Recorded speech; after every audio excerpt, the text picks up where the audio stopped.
നമസ്കാരം. കനേഡിയൻ താളുകളിലെ സായാഹ്ന വിശേഷങ്ങളിലേക്ക് എല്ലാ കനേഡിയൻ മലയാളികൾക്കും സ്വാഗതം. സംശയത്തിന്റെ മേഘക്കീറുകൾക്കിടയിൽ ഹൗസ് ഓഫ് കോമൺസ്. ആ ഒറ്റുകാരൻ ആരെന്നറിയാതെ പകച്ചു നിൽക്കുകയാണ് ഹൗസ് ഓഫ് കോമൺസിലെയും കാനഡയിലെയും സാധാരണ ജനങ്ങളെന്ന കൺസർവേറ്റീവ് MP ജെറാഡ് ഡെൽറ്റൽ. സംശയത്തിന്റെ കാർമികം ഇപ്പോൾ എല്ലാവരുടെയും തലയ്ക്കു മുകളിലുണ്ടെന്നും ശത്രുരാജ്യത്തിനായി കുടപിടിച്ചവർ ആരായാലും പേരുകൾ വെളിപ്പെടുത്തണമെന്നും അവരെ നിയമത്തിന്റെ മുന്നിൽ കൊണ്ടുവന്ന് അർഹമായ ശിക്ഷ വാങ്ങി നൽകണമെന്നും അദ്ദേഹം പാർലമെന്റിനോട് ആവശ്യപ്പെട്ടു.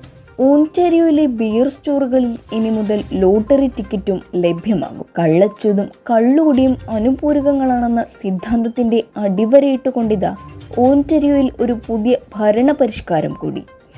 ഓൺടാരിയോയിലെ ബിയർ സ്റ്റോറുകളിൽ എത്തുന്ന നിങ്ങളെ കാത്ത് ഭാവിയുടെ താരകമൊരുങ്ങുന്നു. ഒരു ദിവസം കൊണ്ടൊരാളെ സമ്പന്നനും ബലവാനുമാക്കാനും ഉതകുന്ന ലോട്ടറി വിൽപ്പന എന്ന പുത്തൻ വിപ്ലവമാണ് ഓൺടാരിയോയിൽ ഒരുങ്ങുന്നത്.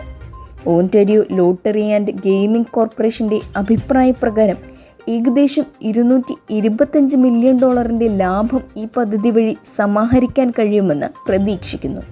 ശരാശരിയേക്കാൾ കൂടുതൽ ചൂടിനായി ഒരുങ്ങിയിരിക്കാൻ വെതർ കാനഡ. ആഗോള താപനത്തിന്റെ ഭാഗമായി ഇത്തവണ കടുത്ത ചൂടിനെ നേരിടാൻ ഒരുങ്ങിയിരിക്കണമെന്ന മുന്നറിയിപ്പുമായി വെതർ കാനഡ.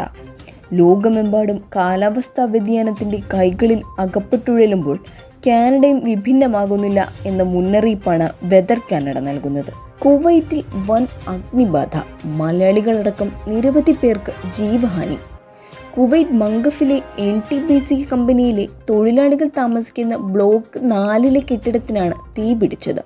ഒടുവിലെ വിവരപ്രകാരം മരണസംഖ്യ 50 കടന്നിട്ടുണ്ടെന്നാണ് റിപ്പോർട്ട്.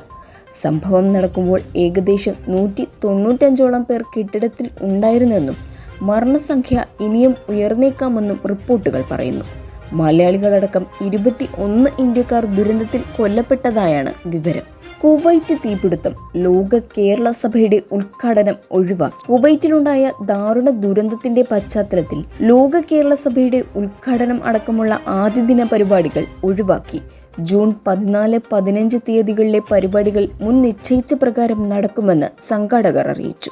ഇന്ത്യ ജയിച്ചു, ആശ്വാസ നിശ്വാസവുമായി പാകിസ്ഥാൻ. ഇന്ത്യ ജയിക്കാൻ പ്രാർത്ഥിച്ചു കാത്തിരിക്കുന്ന പാക് ക്രിക്കറ്റ് ആരാധകർക്ക് ആശ്വാസമേകി ഇന്ത്യ യുണൈറ്റഡ് സ്റ്റേറ്റ്സ് ഓഫ് അമേരിക്കയെ 7 വിക്കറ്റിന് കീഴടക്കി സൂപ്പർ 8 പ്രവേശിച്ചു. ആദ്യം ബാറ്റ് ചെയ്ത അമേരിക്ക ഉയർത്തിയ 111 റൺസിന്റെ വിജയലക്ഷ്യം 18.2 ഓവറിൽ 3 വിക്കറ്റ് നഷ്ടത്തിൽ ഇന്ത്യ മറികടന്നു. അപ്പോൾ ഇന്നത്തെ കനേഡിയൻ സായാഹ്ന വിശേഷങ്ങൾ ഇവിടെ അവസാനിക്കുന്നു. ഇത് നിങ്ങളിലേക്ക് എത്തിച്ചത് Polaris dental, Brampton, Latha Menon, barrister solicitor of Menon law professional corporation, Kerala curry house, Mississauga, Jojo Augustine real estate broker. എല്ലാവർക്കും നല്ലൊരു സായാഹ്നം നേർന്നുകൊണ്ട് കനേഡിയൻ താളുകൾക്ക് വേണ്ടി ഗാഥാ പ്രകാശ്.